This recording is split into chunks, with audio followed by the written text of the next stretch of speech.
நான் உன்னை எவ்வளவு நம்பினேன் தெரியுமா? உனக்காக என்னெல்லாம் விட்டு வந்தேன் தெரியுமா? நாளைக்கு கல்யாணத்தை வச்சுக்கிட்டு என் அப்பா அம்மா மத்தவங்க முன்னாடி அசிங்கப்பட்டாலும் பரவாயில்ல, நான் அவங்கள தூக்கி போட்டு வந்தேன் உனக்காக. ஆனா நீ இவ்வளவு சீப்பா பிளான் பண்ணி என்னை ஏமாத்திருக்க.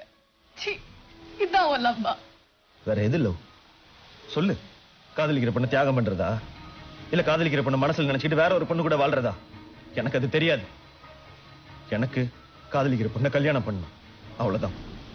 உன்னை ஒரு நாள் ரோட்ல பார்த்த உடனே தோணுச்சு உன் கூட வாழ்ந்தா வாழ்க்கை அவ்வளவு அழகா இருக்கும். உன்னை தேடி கண்டுபிடிச்சு லவ்வ சொல்லணும் வீட்டுக்கு வந்து நின்னா உனக்கு நிச்சயதார்த்தம் நடந்துட்டு இருந்துச்சு. எல்லாமே முடிஞ்சு போச்சுன்னு நினைச்சேன். என் அப்பா சத்தனை கூட நான் அவ்வளவு அழலடி.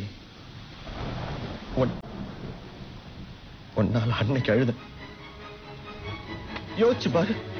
அன்னைக்கு பஸ்ல நானா வந்து பக்கத்துல உட்கார்ந்த, நானா வேலை வாங்கி கொடுன்னு கேட்டேன், அமைஞ்சது. கடவுள் கொடுத்த சான்ஸா நினைச்சுக்கிட்டேன். இந்த மாதிரி சாதாரண பசங்களுக்கு எல்லாம் எல்லா வாய்ப்பும் கிடைக்காது காவியா. நாங்க தான் ஏற்படுத்திக்கணும். அன்னைக்கு அவனை ஏன் பிடிச்சிருக்குன்னு கேட்டப்ப என்ன சொன்ன? அவன் டாக்டரு, படிச்சிருக்கான், வெல் செட்டில்னு சொன்னல. இப்ப சொல்லு, நான் என்ன படிச்சிருக்கேன், என்ன வேலை பாக்குறேன், நான் எங்க இருந்து வரேன், வீடு எங்க இருக்கு சொல்லு. தெரியாது. இது எதுவுமே தெரியாம எனக்காக எல்லாத்தையும் தூக்கி போட்டு வந்தல்ல, இதுக்காக தான் இவ்வளவும் பண்ண. புரிஞ்சுக்கோ காவியா, எனக்கு இதுல சரி தப்பு எதுவும் தெரியல காவியா. நீ மட்டும் தான் தெரியற, நீ மட்டும்தான்.